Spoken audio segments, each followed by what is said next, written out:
हम सब हारने से डरते हैं और मजेदार बात है कि वो डर हमारी हार की वजह बनता है।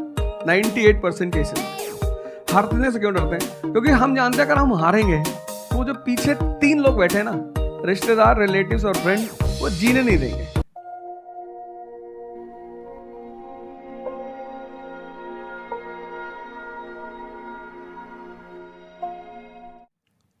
आप जब भी आईएएस की तैयारी करें, पहला अटेम्प्ट आपका सीरियस अटेम्प्ट होना चाहिए। आपने तैयारी किया एंड बेसिक्स तैयार किए, आपने एडवांस कोर्स तैयार किया, आपने कम से कम मेंस के 1000 आंसर्स लिखे हैं और मिनिमम 10,000 प्रीलिम्स के क्वेश्चंस आप सॉल्व कर चुके हैं, तब आप एग्जाम देने जाइए। सिर्फ एक अटेम्प्ट दीजिए। जिसने भी पहला अटेम्प्ट सीरियस दिया उसको दोबारा तैयारी नहीं करनी पड़ती, रिवीजन करना पड़ता है। भाई आप देखो ना, जितने सारे सेलेक्ट लड़के होते हैं उसमें बहुत सारे नौकरी कर रहे होते हैं, जॉब कर रहे होते हैं। कुछ लोग मुझसे पूछते हैं सर जॉब करते वक्त तैयारी हो सकती है? नहीं, जॉब करते वक्त तैयारी तो नहीं हो सकती, जॉब करते वक्त रिवीजन हो सकता है। 3 hours per day, 4 hours per day. तो मेरी एडवाइस ये है, क्योंकि ये एक बहुत रिस्की खेल है ये। मैं खुद ही बाहर हुआ और फिर मैं कितने लोगों को देखता हूं जो 5-5, 6-6 अटेम्प्ट के बाद बाहर होते हैं। तो जिनको भी इस गेम में शामिल होना है, एक अटेम्प्ट सीरियसली आपका होता है, बहुत अच्छा है। आपको मैक्सिमम रिस्क लेना है तो आप 2 ले लो, उसके बाद अपना काम शुरू करो जो आपका सेकंड लाइन थॉट था। कोई लॉयर बनना चाहता है, कोई मेडिकल लाइन में जाना चाहता है, कोई मतलब जो भी आप एंटरप्रेन्योर बनना चाहते हैं आप करो, लेकिन अपने वो रिवीजन वाले 4 आवर बचा के रखो। सारे लड़के क्या करते हैं, वो 1-2 अटेम्प्ट ऐसे ही देते हैं। अब तो इनके पास 6 अटेम्प्ट है, ओबीसी हैं तो और ज़्यादा है, SC ST हैं तो और ज़्यादा है। और मैं कहूँगा आप किसी भी कैटेगरी से आते हैं, आप 2 अटेम्प्ट से ज़्यादा कभी मत मानिए। फियर बड़ी प्यारी चीज़ है, हमने कुछ वर्ड्स को बड़ा नेगेटिव बना लिया है। जैसे अब बच्चा है 2 साल का, उसको तो फियर होता नहीं, उसे कुछ पता नहीं, उसने कोबरा देखा जाके पकड़ लिया। वो तो बाद में घर वालों ने देखा तो पता चला कि भैया कोबरा पकड़ के घूम रहा है। लेकिन हम बड़े हो गए ना, अब हम कोबरा देखेंगे तो वो हमारी बॉडी की जो मैकेनिज्म है वो हमें वार्न करेगी, अलर्ट करेगी। दैट इज नेचुरल फियर, वो अच्छी चीज है। जिस चीज की आप बात कर रहे हो वो फियर नहीं है, वो ओवर थिंकिंग है। आज का जो युवा है वो फियर से परेशान नहीं है, वो ओवर थिंकिंग से परेशान है। अब ये ओवर थिंकिंग क्यों है, उस फैक्टर पे आते हैं। ओवर थिंकिंग की वजह क्या है? ओवर थिंकिंग की वजह यह है कि आज का समाज इतना एक्सपैंड कर चुका है। You are outside your house, तुमको तुम्हारी दोस्त मिल गई कि मैं कल लंदन से आई, क्या लाइफ है लंदन में यार, और मैं तो ये कर रही वो कर रही। आपको लगा हम ही पागल हैं यार, आईएएस की तैयारी कर।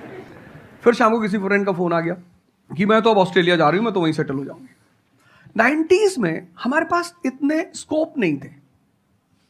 हमारी जो लाइफ थी वहां ओवर थिंकिंग इसलिए नहीं थी, आपने भी सर देखा होगा, क्योंकि हमारे पास इतने स्कोप नहीं थे। आज तुम्हारी जनरेशन में यू हैव मल्टीपल फील्ड्स, मतलब इतने सारे फील्ड्स ओपन है। तो जब तुम घूम के चारों तरफ देखते हो और तुम देखते हो कि तुम्हारे ही साथ के लोग बड़ी सारी फील्ड में एक्सेल कर रहे हैं, काम कर रहे हैं, अर्न कर रहे हैं, तो तुम्हारा दिमाग भागना शुरू करता है। फिर क्या होता है, हमारे पेरेंट्स हमसे ज्यादा ओवर थिंकिंग करते हैं, क्योंकि बड़े हमको लेकर कॉशियस होते हैं। हाँ। एक हमने ओवर थिंकिंग की, हम अपना संभाल लें किसी तरह। हम घर के अंदर गए, मम्मी रो रही है, वो निशा मिली थी, 20 लाख का पैकेज है उसका। दूसरा प्रेशर तुम्हारे ऊपर आ गया। ये जो प्रेशर्स हम मल्टीपल फेस करते हैं, तो एक तुम्हारा प्रेशर, एक माँ बाप का प्रेशर। पता लगा बुआ जी ने रात में फोन कर दिया, क्या कर रही हो जी? तुम सारे लोग प्रेशर से लड़ रहे हो इस वक्त, मल्टीपल फ्रंट पे। ये कोई फियर उयर नहीं है। ये प्रेशर दूर कैसे होगा, इस पे थोड़ी सी बात कर ले। जहां इंटरनल ताकत है वहां कॉन्फिडेंस है। आज का युवा क्या कर रहा है, बादाम का तेल लगा रहा है, बादाम की क्रीम लगा रहा है, बादाम का साबुन लगा रहा है, खा रहा गुटखा। आप लोगों को चूंकि हर तरफ प्रेशर झेलना है, तो प्रेशर झेलने का सबसे अच्छा तरीका होता है इंटरनल पावर। तभी तो मैं जहां भी जाता हूं एक चीज रिपीट करता हूं, योगा करो, ध्यान करो। ध्यान करोगे मन ताकतवर हो जाएगा। हम किसके साथ रहते हैं वो बहुत इंपॉर्टेंट है। अपने समाज में जाती है तो सब तुम्हारे मेंटल स्टेटस का थोड़ी है, वो तुम्हारी सारी ऊर्जा को खींच लेते हैं। इसीलिए तो माँ बाप हमारी संगत पे बड़ा ध्यान देते हैं। तुम्हें लगता होगा कि माँ बाप कितने बदमाश हैं, माँ बाप भगवान हैं। उनका एक्सपीरियंस तुम अपने दोस्तों को लेके जाया करो उनके सामने। कोई अल्ट्रासाउंड क्या करेगा, जितना माँ बाप करते हैं। कोई स्कैनर क्या करेगा? सही बात है, देख के कोई 2 मिनट फोटो में कैमरा कॉल क्या कर फोटो खींचेगी, देख के बता देते हैं। बहुत दुष्ट है ये। इसकी आंख के नीचे देखो, यहाँ निशान है, बहुत दुष्ट है ये। और वो लॉजिक भी बड़ी अच्छी सी देते हैं, कोई कुछ भी देते हैं लेकिन बड़ा अच्छा सा लॉजिक देते हैं। तो ये हमारे साथ होता है, इसलिए हमें पहले गुरुकुल भेजा जाता था। और आज की हमारी सोसाइटी इसको सिर्फ नेगेटिव दिखाई पड़ रहा है। अपनी सर्कल को थोड़ा सा रिजर्व करो। तुम किससे बात करते हो, कौन सा लिटरेचर पढ़ते हो, लिटरेचर पर ध्यान दो। जैसे मैं रश्मिरथ पढ़ता रहता हूं, खाली हुआ प्रसादों के कनकाब शिखर होते कबूतरों के ही घर। ये जो बड़े बड़े मकान है, कभी किसी बाज को यहां रहते हुए देखा? कबूतर रहते हैं, लाइन है। प्रसादों के कनकाब शिखर, कितने मतलब महलों के जो बड़े बड़े शिखर, उसमें सिर्फ कबूतर रहते हैं। प्रसादों के कनकाब शिखर होते कबूतरों के ही घर, महलों में गरुड़ न रहता है, कंचन पर कभी न सोता। कंचन मतलब सोना। लग्जरी नहीं चाहिए। तुम लोग इतनी लग्जरी चाहते हो, लग्जरी आदमी को मेंटली कमजोर बनाती है। तुम लोगों ने पता है अपने आप को कष्ट देना छोड़ दिया है। You are dying for luxury, you have become weak physically and mentally. थोड़ा थोड़ा सा कष्ट दो अपने आप को, थोड़ा टेम्परेचर हाई रखो, थोड़ा बड़े टेम्परेचर वालों के साथ रहो। हमने अपने आप को कष्ट, हम कौन सी नॉवेल पढ़ रहे हैं?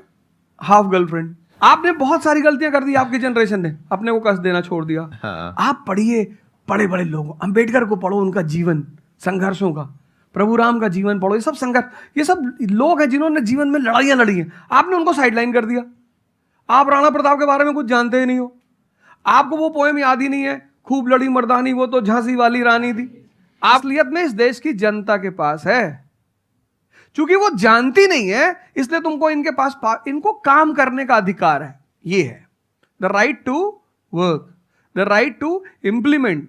लेकिन चूंकि जनता अपने अधिकार को नहीं जानती तो तुम्हें दूर से दिखाई पड़ता है कि अरे हमारा जो देश का शिक्षक है उसके मन में कोई मोटिवेशन नहीं है कि वो क्यों पढ़ाए। शिक्षक एक दुनिया की ऐसी लॉबी है जिसको सम्मान चाहिए। आप लोग कहीं भी अपने पुराने टीचरों को मिला करो, ठीक है हो सकता है उन्होंने आपको कभी मारा हो, डांटा हो, कुछ बोला हो, लेकिन अब आप उनको थोड़ा सम्मान दे दिया करो, उससे बड़ा उन्हें फील होगा। हमारे देश के शिक्षकों के पास इनर मोटिवेशन की कमी है। कुछ लोग हैं जो इंडिविजुअल मोटिवेटेड रहते हैं, वो करते हैं कई सारे टीचर, लेकिन वो इंडिविजुअल। कुछ लोग होते हैं ना जिनको अपने धर्म का एहसास होता है, उनके लिए वो ड्यूटी नहीं होती, वो धर्म है उनका।